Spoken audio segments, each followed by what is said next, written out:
नमस्कार, मैं हूं आकांक्षा पांडे और आप देख रहे हैं IBC 24 मध्य प्रदेश के खास बुलेटिन। मध्य प्रदेश में क्या हुआ आज में आप सभी का स्वागत है। दिन भर की भागदौड़ के बाद जाहिर सी बात है आप भी जानना चाहते होंगे कि मध्य प्रदेश में क्या हुआ, तो इस एक बुलेटिन में सिर्फ 24 मिनट में आपको हम देते हैं मध्य प्रदेश की पूरी खबरों का पूरा अपडेट। शुरुआत करते हैं विश्व वेटलैंड दिवस के साथ। आज इस मौके पर इंदौर के सिरपुर तालाब रामसर साइट में वेटलैंड संरक्षण को लेकर बड़ा कार्यक्रम आयोजित किया गया, जिसमें सीएम डॉक्टर मोहन यादव और रामसर सचिवालय की महासचिव डॉक्टर मुसोंदा मुंबा भी मौजूद रहीं। रामसर में राम का जिक्र करते हुए सीएम ने कहा कि राम से जहां हमारा संबंध आ जाता है, हमें वैसे ही आनंद आ जाता है। ईरान से हमारा अखंड भारत से के समय का कोई संबंध रहा होगा। इंदौर के तालाब अच्छे होते तो उज्जैन का भी भला ऐसा ही हो जाता, क्योंकि शिप्रा में इंदौर से आने वाली सरस्वती का पानी भी मिलता है। राम से हमारा संबंध आ जाए तो हमको तो वैसे आनंद आ जाता है। भगवान का है, परमात्मा राम से संबंध आया तो रामसर सिटी का आनंद हमको मिल रहा है, वो भी ईरान में मिल रहा है। हम तो कहते ही वो हमारे परसिया है, पुराना हमारा अखंड भारत का अपना कोई संबंध रहा होगा। और ये रामसर साइट की खोज भी इस प्रकार से चल रही है और जाने अनजाने एक तरह से हम परमात्मा की दृष्टि से बहुत बड़ा भला कर रहे हैं, जिसके कारण से इंदौर की हमारे ये तालाब अच्छे होते तो मैं उज्जैन का भला अपने आप हो जाता है, क्योंकि यहीं से जाने वाली छिपरा जी में। इंदौर में नगर निगम में बने नए परिषद हॉल का उद्घाटन मध्य प्रदेश के मुख्यमंत्री डॉक्टर मोहन यादव ने किया। उनके साथ कैबिनेट मंत्री कैलाश विजयवर्गीय, तुलसी सिलावट सहित इंदौर महापौर पुष्पमित्र भार्गव, शहर अध्यक्ष गौरव रणदिवे मौजूद रहे।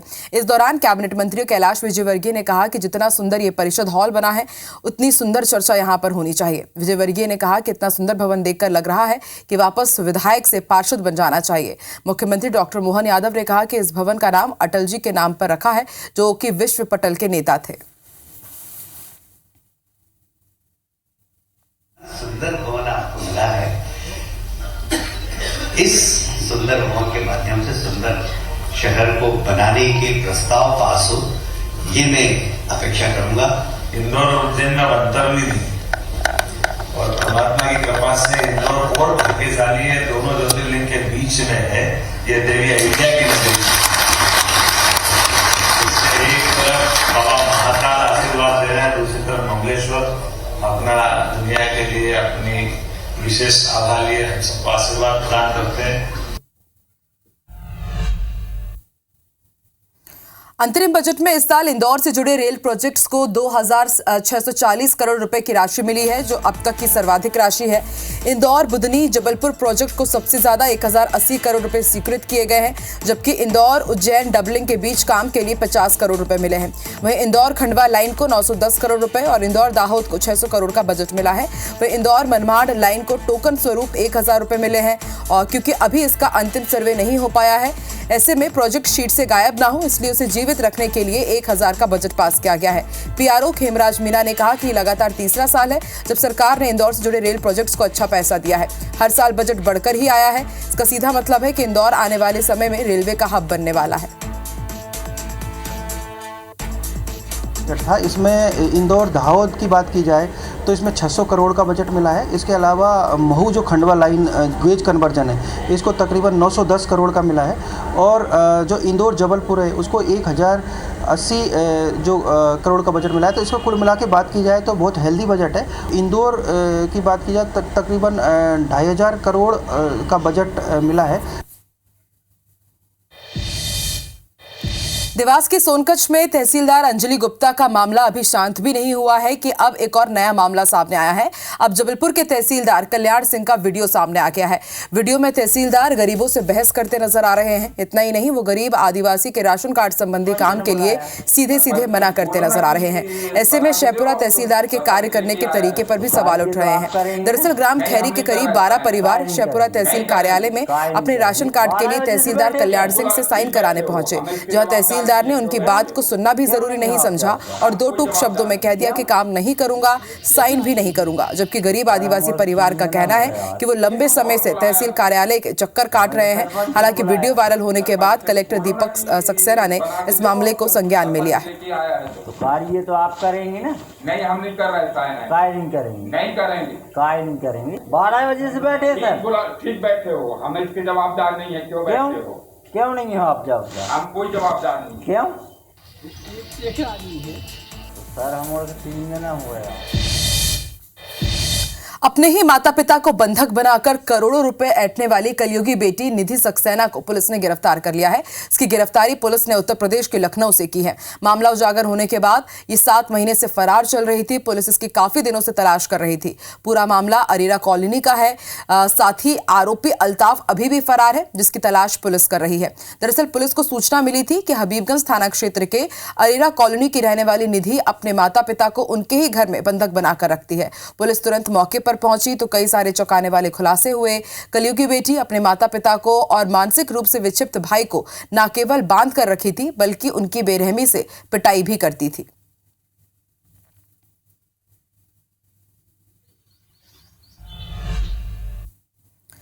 खंडवा में एक दूल्हे से ठगी का मामला सामने आया है। ठग दुल्हन ने अपने साथियों के साथ मिलकर पूरे वारदात को अंजाम दिया।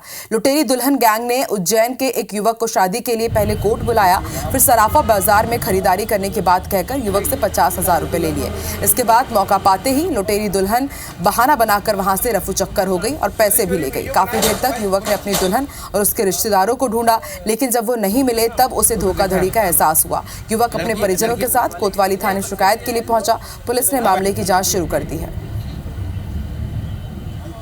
दलाल ने कल का बोला था कि कल तुम आ जाओ, तुम्हारी शादी कोर्ट में करवा देंगे। फिर बोले कि इनको जो भी रकम कपड़ा लेना है वो दिलवा दो। उस चक्कर में हम बाजार गए थे तो वो बोले कि हम बाथरूम करके आते हैं, पीछे की गली से भाग गए। 30,000 अभी और पहले के 50 के समथिंग हमारे साथ धोखाधड़ी हुई। और हम यहाँ आए और हमने से बोला कि कोर्ट शादी करेंगे। कोर्ट ले गए तो वो मना बोल दिया, बोले कि यार 2-4 दिन बाद करवा लेंगे, अभी हमको पैसे दे दो तो हम ये जो रकम भाव जो कपड़े ये लेंगे वो ले लेंगे। तो उनको छोड़ दिया कि हम पेशाब करके आए और वो गायब हो गए।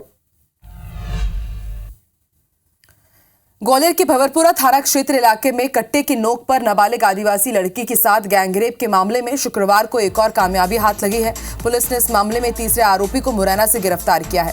पता चला है कि इस आरोपी ने रेप की वारदात को अंजाम दिया था। इस मामले में संजीव और बंटी की पहले ही गिरफ्तारी हो चुकी है। बंटी वही किसान है जिसके यहाँ तीनों आरोपी आकाश, संजीव और एक अन्य बाइक पर सवार होकर आए थे। बाद में इन लोगों ने आदिवासी की झोपड़ी में जाकर लड़की के माता पिता को बंधक बनाकर कट्टे की नोक पर पीड़िता से गैंगरेप की वारदात को अंजाम दिया था। पुलिस का कहना है कि जल्द ही चौथे आरोपी को भी गिरफ्तार कर लिया जाएगा। सूचना दी है कि तीसरे वाले को राउंड अप कर लिया है। ये जो तीसरा आरोपी है ये इसके पिता की खदान में ही जो फरियाद दिया है, जो नाबालिग बच्ची है उसके पिता इसी की खदान में काम करते हैं, इनके पिता की खदान में। और जब बच्ची अपने पिता के पास में खदान में कभी गई होगी तभी से इसके ऊपर उसकी नज़र थी। इधर ग्वालियर के डबरा में 10वीं में पढ़ने वाली नाबालिग लड़की के साथ हुई गैंगरेप की घटना में अब नया मोड़ आ गया है। लड़की ने जिन 2 लड़कों पर सामूहिक दुष्कर्म और पुल से नीचे फेंकने का आरोप लगाया है, उस मामले में पुलिस ने एक आरोपी को गिरफ्तार कर लिया है। लेकिन आरोपी के परिजनों ने एसपी ऑफिस पहुंचकर आवेदन दिया है और घटना को फर्जी बताया है। परिजनों का कहना है कि घटना के समय उनका बच्चा कोचिंग में था और वो निर्दोष है। उन्होंने दावा किया है कि लड़की खुद पुल से नीचे कूदी है, लोगों ने ऐसा करते देखा है। वहीं पुलिस ने इस मामले में जांच कर कार्रवाई करने की बात कही है।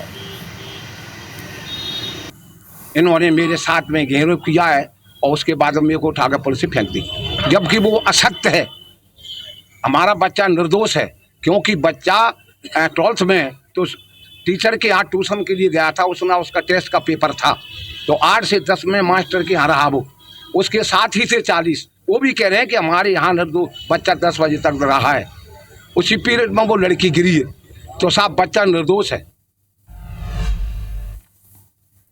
जबलपुर में नाबालिग छात्र के साथ उनके साथी नाबालिग छात्रों ने मारपीट की है और रैगिंग का मामला सामने आया है। पीड़ित छात्र के परिजनों ने मामले की शिकायत पुलिस से की है। पूरा मामला जबलपुर के गौरीघाट इलाके में संचालित एक निजी स्कूल का है। पिछले दिनों जब छात्र स्कूल पहुंचा तो उसके साथ पढ़ने वाले 3 अन्य छात्रों ने अभद्रता करते हुए उसके साथ मारपीट की और फिर उसको क्लासरूम में ही दूसरे बच्चों के सामने निर्वस्त्र कर दिया। पुलिस ने स्कूल प्रबंधन को बच्चों के परिजनों से बात कर काउंसलिंग करने को कहा है। 9th क्लास के एक बच्चे के अभिभावक ने एक आवेदन दिया है कि मेरे बच्चे के साथ कुछ अन्य बच्चों ने अभद्रता की है और उसका पैंट को नीचे किया है और उसके साथ रैगिंग की है। दोनों बच्चों के अभिभावक को बुलाकर समझाइश का ही प्रयास करेंगे और स्कूल प्रिंसिपल्स को भी इसमें अनुशासनात्मक कार्रवाई हेतु अवगत कराया गया है और इसमें हम लोग अभी जांच कर रहे हैं। खबर रीवा से है, जहां पैसों के लेन देन को लेकर पुलिस विभाग में पदस्थ कर्मचारी के 2 बच्चों को बंधक बनाने का मामला सामने आया है। बंधक बनाने वाला आरोपी रेलवे विभाग में कर्मचारी है। दरअसल आरोपी और आरक्षक के बीच 2 लाख रुपए का लेन देन हुआ था। इसी विवाद को लेकर आरोपी ने आरक्षक के घर जाकर दोनों बच्चों को कमरे में बंद कर लिया। इस दौरान आरोपी ने जान से मारने की धमकी भी दी। घटना की जानकारी परिजनों ने पुलिस को दी, जिसके बाद पुलिस ने आरोपी को पकड़ा। फिलहाल पुलिस आरोपी से पूछताछ कर रही है।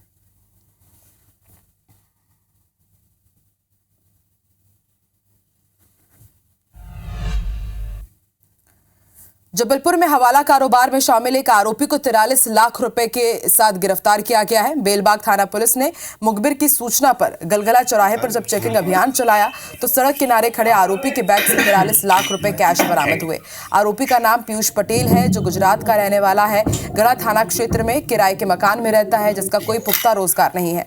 पुलिस ने मामले की सूचना आयकर विभाग को भी दी है। अभी आरोपी से पूछताछ की जा रही है। पुलिस अधिकारियों के मुताबिक आरोपी इतने बड़े रकम के बारे में कोई भी पुख्ता जवाब नहीं दे पाया, जिससे लग रहा है कि यह हवाला कारोबार है और ऐसे में अब उससे पूछताछ की जा रही है।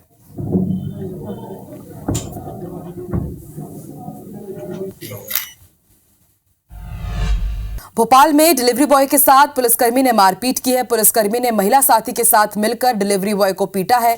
दरअसल डिलीवरी देने पहुंचे युवक को घर पर कोई नहीं मिला, इसलिए उसके बाद वो वापस चला गया और उसके बाद डिलीवरी बॉय ने रूट पर आने से इनकार कर दिया था। ऐसे में पुलिसकर्मी ने मारपीट कर दी।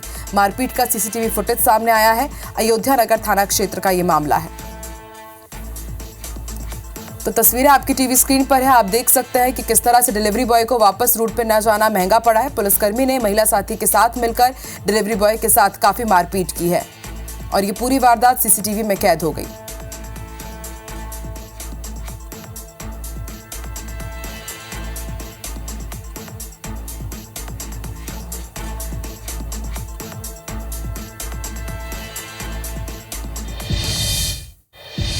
भोपाल एम्स में देश के पहले ट्रांसजेंडर क्लिनिक की शुरुआत की गई है, जहां ट्रांसजेंडर कम्युनिटी का इलाज किया जाएगा। ये ट्रांसजेंडर कम्युनिटी के लिए बहुत बड़ी सौगात है। साइकाइट्रिक ट्रीटमेंट भी इनका यहां पर किया जाएगा और क्लिनिक में कई विभागों के अलग अलग डॉक्टर्स ट्रांसजेंडर्स का इलाज करेंगे। भोपाल एम्स में देश का पहला ट्रांसजेंडर क्लिनिक शुरू होने वाला है और यहाँ पर ट्रांसजेंडर कम्युनिटी का इलाज किया जाएगा। भोपाल एम्स में ये बहुत बड़ी सौगात ट्रांसजेंडर्स के लिए, और ऐसा करने वाला भोपाल एम्स देश का पहला अस्पताल है।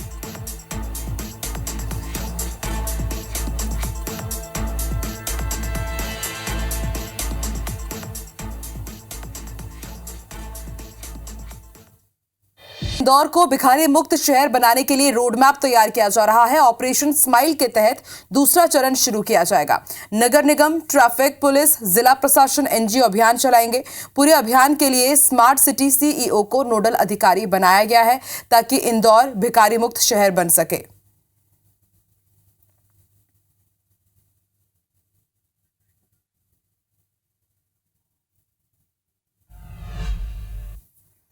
और बड़ी खबर आपको कटनी से बता दें, तेंदुए ने युवक पर जो हमला किया था उससे जुड़ा हुआ ये बड़ा अपडेट है। वन विभाग की टीम ने तेंदुए को पकड़ लिया है, रेस्क्यू कर लिया गया है। उमरिया बांधवगढ़ की वन विभाग की टीम यहां पर पहुंची और अब जाकर के इसे पकड़ा गया है। तेंदुए ने खेत में काम कर रहे युवक पर हमला किया था। हमला कर खेत के पास झाड़ियों में छुपा हुआ था तेंदुआ। बड़वारा वन परिक्षेत्र धनगवा गांव में यह हमला किया था। घायल युवक को सामुदायिक स्वास्थ्य केंद्र में भर्ती कराया गया है, जहां उसका इलाज जारी है। और इस वक्त हमारे सहयोगी विकास जुड़ चुके हैं फोन लाइन पर। विकास, क्या अपडेट है? रेस्क्यू कर लिया गया तेंदुए को, किस तरह से ये रेस्क्यू सफल हुआ? जी, मैं आपको बता दूं, करीबन ये 2 घंटे तक का रेस्क्यू था, जिसमें जो तेंदुआ था झंकाड़ियों के बीच में बैठा हुआ था, डारा सहमा सा, तो जो कि यहाँ पर जो डीएफओ ने बताया है कि तेंदुओं पर जो कि जब युवक पर तेंदुए ने हमला किया था, उसके छुड़ाने के दौरान जो ग्रामीण थे उस तेंदुओं पर भी हमला किए हुए थे, जिसमें उसके पैर पर भी चोट आई हुई थी और घबराया हुआ था और झाड़ियों में छुपा बैठा हुआ था, जिसके रेस्क्यू के लिए जबलपुर के वन विभाग के अधिकारी और कर्मचारी भी पहुंचे हुए थे। वहीं बांधवगढ़ जो कि उमरिया के भी यहाँ पे पहुंचे हुए थे। करीबन 2 घंटे तक का रेस्क्यू चला। उसके बाद इस तेंदुए को पकड़ लिया गया है और उसके इलाज के लिए उसे उमरिया रवाना किया गया है और इलाज के बाद ही इसे जंगल में छोड़ दिया जाएगा। जी, शुक्रिया पूरी जानकारी के लिए विकास।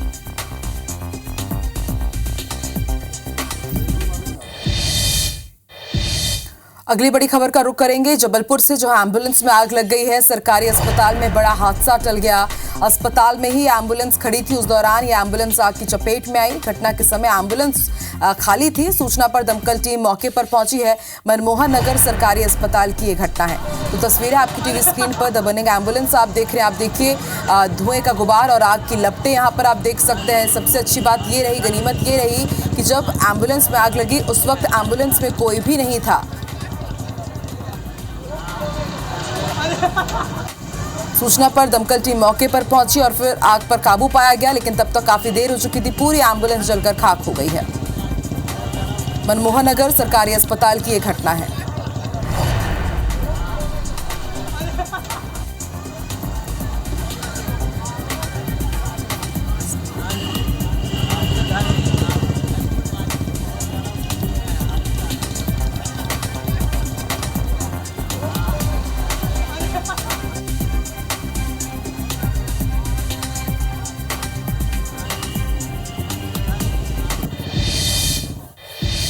जबलपुर स्मार्ट सिटी लिमिटेड लोगों को ई बाइक की सुविधा देने के सपने देख रहा है, लेकिन जबलपुर स्मार्ट सिटी के पहले के कार्यों और कारनामों को देखते हुए उसे कोई भी वेंडर ई बाइक संचालन के लिए नहीं मिल रहा है। जबकि जबलपुर स्मार्ट सिटी लिमिटेड ई बाइक के लिए कई बार टेंडर भी जारी कर चुका है।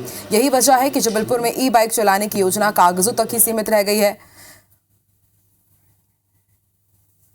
जबलपुर स्मार्ट सिटी द्वारा साइकिल को बढ़ावा देने के लिए हमने 2 बार टेंडर कर चुके हैं इसको पीपीपी मोड में ई बाइक्स का। पहले भी हमने हेक्सी के माध्यम से किया हुआ था, बट उसमें वैंडलिज्म इतना ज़्यादा हो गया था कि ठेकेदार ने ड्रॉप कर दिया फिर उसको। और अभी भी हमने 2 बार इसको टेंडर कर चुके हैं पीपीपी मोड में और दोनों बार में ही कोई भी निविदा नहीं है और हम इसमें फिर से एक कॉल करने की अभी प्रयास कर रहे हैं। एमपीपीएससी ने राज्य सेवा परीक्षा मेंस 2023 को आगे नहीं बढ़ाने का निर्णय लिया है। ऐसे में उन उम्मीदवारों को झटका लगा है जो तैयारी के लिए पर्याप्त समय नहीं होने का हवाला दे रहे थे। हालांकि आयोग ने राज्य वन सेवा परीक्षा मेंस 2023 को जरूर बढ़ा दिया है। 4 महीने से आगे बढ़ा दिया गया है। 25 फरवरी को होने वाली ये परीक्षा अब 30 जून को आयोजित की जाएगी। दरअसल राज्य सेवा परीक्षा मेंस 2023 को आगे बढ़ाने की लगातार मांग उठ रही थी। इस संबंध में कई आवेदन भी आयोग तक पहुंचे। आयोग ने बैठक ली और आयोग ने तय किया कि राज्य सेवा मेंस परीक्षा को आगे नहीं बढ़ाया जाएगा और निर्धारित समय यानी कि 11 से 16 मार्च के बीच ही आयोजित की जाएगी। राज्य सेवा मुख्य परीक्षा 2023 का आयोजन 11 मार्च से प्रस्तावित है और आयोग की तैयारी उसको आयोजन करने की है और इस तरह के डिमांड या अभ्यावेदन प्राप्त हो रहे हैं कि बहुत कम समय तैयारी के लिए मिल रहा है और इस पर आयोग ने फिलहाल तो कोई निर्णय नहीं लिया है। मतलब ये है कि अभ्यर्थियों को 11 मार्च की तैयारी के लिए अपने आप को तैयार रखना चाहिए। और फिलहाल मध्य प्रदेश के स्पेशल बुलेटिन में इतना ही। देश और दुनिया की तमाम बड़ी खबरों के लिए आप IBC 24 देखते रहिए। आगे देखिए छत्तीसगढ़ी भाषा का नंबर 1 बुलेटिन हमर वाणी हमर गोठ। मुझे दीजिए इजाजत, नमस्कार। IBC 24 number 1 news channel in Madhya Pradesh Chhattisgarh.